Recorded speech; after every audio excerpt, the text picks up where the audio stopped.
Death Race, because sometimes life really is just one big game of bumper cars with machine guns. In the not-so-distant future, when unemployment skyrockets and crime rates go bananas, the prison system gets a serious case of FOMO, so they hand the reins over to private companies to turn a profit.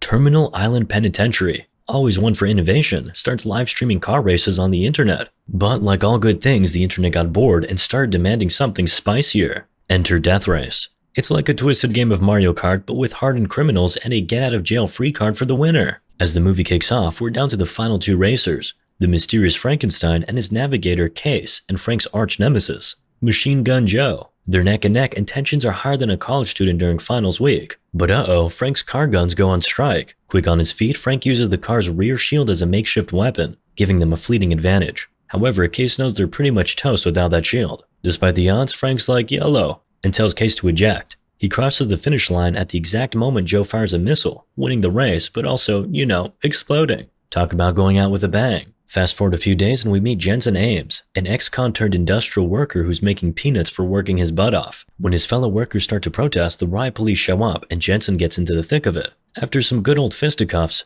Jensen returns home to his wife and kid. But plot twist, a masked baddie barges in and kills Jensen's wife, framing him for the crime. Classic whodunit situation. Jensen wakes up to the cops arresting him for his wife's murder. Bummer. 6 months later, Jensen's shipped off to Terminal Island Prison, where he's greeted by the ever-so-welcoming guard, Ulrich. After a delightful ice-cold shower, Jensen gets a prison-style beatdown and is tossed into a cell with 3 roomies. But surprise, surprise, Jensen's no pushover and promptly KOs all of his cellmates. The next morning, Jensen hits up the prison cafeteria and catches the attention of Coach, Gunner, and Lists. They recognize Jensen as a former racing prodigy who hit the self-destruct button on his career. As if prison life isn't tough enough, Jensen gets some unwanted attention from Pachenko and his buddy, who spit on his food and threw some serious shade. So yeah, life's pretty peachy for our protagonist. Jensen, caught in a brawl with Pachenko, is interrupted by guards in a classic busted by the principal moment. They escort him to Claire Hennessy, the prison warden, who's clearly got a plan up her sleeve. She's like the Dumbledore of the prison, only more manipulative and with fewer beards. Hennessy offers Jensen the role of a lifetime, to become the new Frankenstein, the legendary racer who's so famous,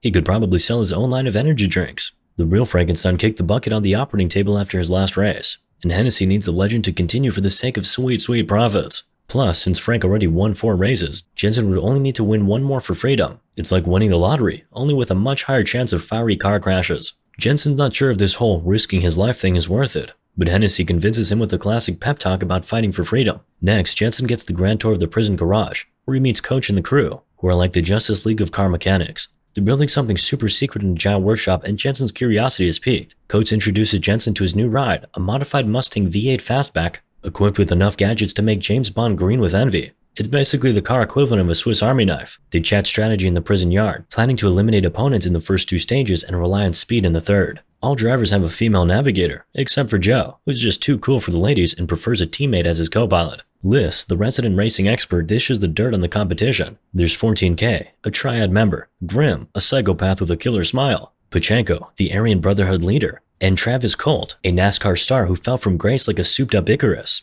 Joe and his team approach to trash-talk Frankenstein, setting up an epic rivalry for the ages. Jensen spots a clue when inmates return from surveillance work with GPS tracking bracelets on their wrists. He realizes the man who killed his wife had one too, and things just got personal. On race day, Jensen suits up as Frankenstein, complete with mask and a ring that's bound to fetch a pretty penny on eBay. As he hops into the car, Coach reassures him that he can ditch the mask inside, because the windows are mirrored, just like the ones on the Mystery Machine. Moments later, the race kicks off, and it's like a family road trip gone wrong, minus Aunt Karen's incessant complaining. The guns don't activate until the second lap, so the start is less fast and furious. More bumper cars on steroids. Thanks to Case's local knowledge, Jensen goes head-to-head with Joe like they're in some ways-driven showdown. Case points out a secret shortcut, and Jensen zooms past Joe like he's on a scooter in the bike lane. That's when Hennessy activates the shield and weapons, which honestly sounds like something Elon Musk would design for a car. They're hidden in manholes on the ground, and drivers have to drive over them with all 4 wheels to activate their car's gadgets. Soon, the track lights up like a barbecue gone horribly wrong. Hennessy also activates the death heads,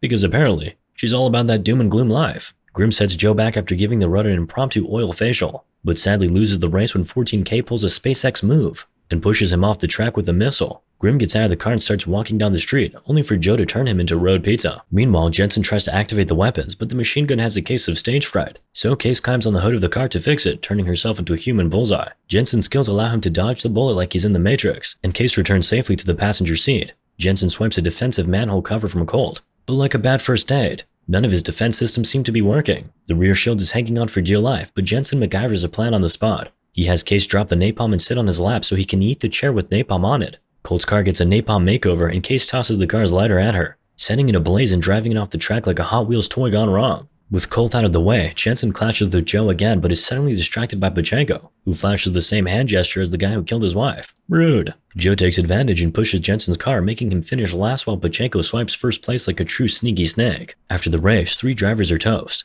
and 6 remain for the next round. Post-race, Coach and his crew check the car to confirm that the gadgets are working fine, but no one can explain why they were on strike during the race. Jensen confronts Hennessy about the Pachenko situation and how he's basically been framed. She neither confirms nor denies, but reminds Jensen that if he ever wants to see his daughter again, he better keep racing. Jensen, feeling powerless, returns to the yard and chats with Coach. Turns out Coach is no longer a prisoner. He was granted parole 3 years ago but couldn't adjust to the new world. Who can blame him? The dating apps alone are enough to send anyone running. Later, while working on the car, Jensen spots Pachenko cruising by like he's in a low-budget Fast and Furious spin-off. Jensen follows him to his garage, but Pachenko's team captures him. Whoops, guess the element of surprise isn't Jensen's strong suit. So Jensen finds himself in a bit of a scrap with some goons. He's basically playing whack-a-mole with his fists until Liz swoops in like a ninja, stabbing one of them in the back. Jensen grabs a metal shard from the ground. Guess he's a bit of a recycling enthusiast, and stabs the henchman. Pachenko is next in line for a one-way ticket to Payne Town. Jensen is just about to cancel Pachenko's subscription to Life when Ulrich shows up with some tasers, ruining the party. The next day, before the second leg of the race, Pachenko taunts Jensen with a hand gesture. Don't worry, it's not that one. But Jensen is too cool for school and doesn't fall for it.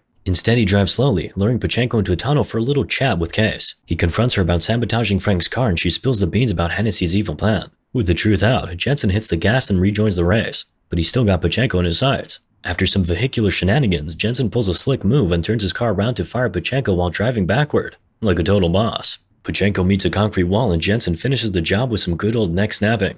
That's what you get for messing with Jason Statham. Hennessy, being the total drama queen she is, decides it's time to unleash her masterpiece, the Dreadnought. This multi-weapon tanker truck is the ultimate party crasher, and it takes out some of Jensen's fellow racers like it's swatting flies. Jensen and Joe are the only ones left standing, or, well, driving, realizing they're up against the monster truck from hell. Jensen and Joe team up like a post-apocalyptic Batman and Robin to take down the Dreadnought. They pull off a sweet maneuver, activating a trap that sends the truck flying into the air. With the second phase of the race done, they're off to the final showdown. Joe, being a bit suspicious of Jensen's voice, is it Frank or isn't it, pays him a visit in the pit. Meanwhile, Hennessy and Ulrich decide it's time to take Jensen out, because who even needs a human driver when you've got a mask, right? But they're about to find out that you can't just dispose of a guy like Jensen that easily. The next day, in a diabolical twist, Ulrich plants a bomb under Jensen's car while Hennessy distracts everyone with a speech about the race's third stage. Jensen's spidey senses tingle and he's convinced that the races are rigged to eliminate anyone going for their 5th win. Coach hears this wild theory and they decide to binge watch some old race footage together in the garage. A video of Grimm's demise sparks an idea,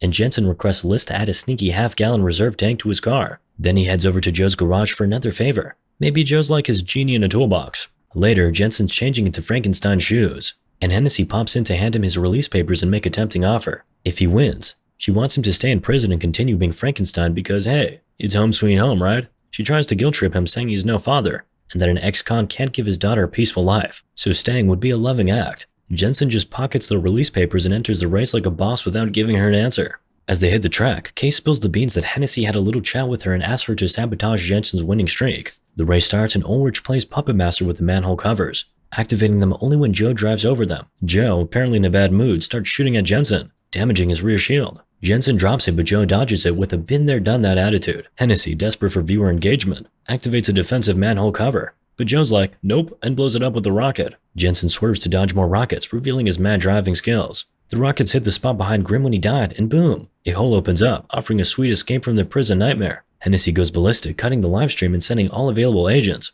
to catch them. She hits the bomb detonator with a smirk, but nothing happens. Surprise! Coach and his crew had already removed the bomb and deactivated it. Sneaky, huh? Joe and Jensen make a mad dash for the bridge, but police cars are hot on their heels. Time for Plan B. Jensen releases the extra half-gallon reserve tank, causing an explosion and a wall of fire that makes the cops rethink their career choices. Both prisoners get through the gates and split up, leading the helicopters in a wild goose chase after Jensen. As they drive, Case agrees to help Jensen with the final part of his plan. She owes Frank big time, and Hennessy already gave her release papers. They pull a switcheroo near some construction cranes. Jensen hides there while Case takes the wheel, now dressed in Frank's clothes and mask. When the helicopters finally corner her, she surrenders, leaving Jensen free to make his great escape. Jensen and Joe hop on a freight train, bonding like long-lost brothers. Back at the prison, Ulrich boasts about the off-the-charts ratings, and Hennessy receives a special delivery. She opens the gift package and surprise, it's the bomb Ulrich had planted under Jensen's car. It explodes, taking both of them out in a fiery blaze. Coach, outside on the tarmac, presses the detonator with a sly grin. Fast forward 6 months, and Jensen and Joe are chilling in sunny Santa Rosalia, Mexico. They're living the dream as mechanics at their own auto repair shop, and Jensen has regained custody of his daughter. It's all sunshine, tacos, and engine grease. Eventually, Case pays them a visit after her release papers are processed, and the whole crew's reunited. Moral of the story? Mario Kart.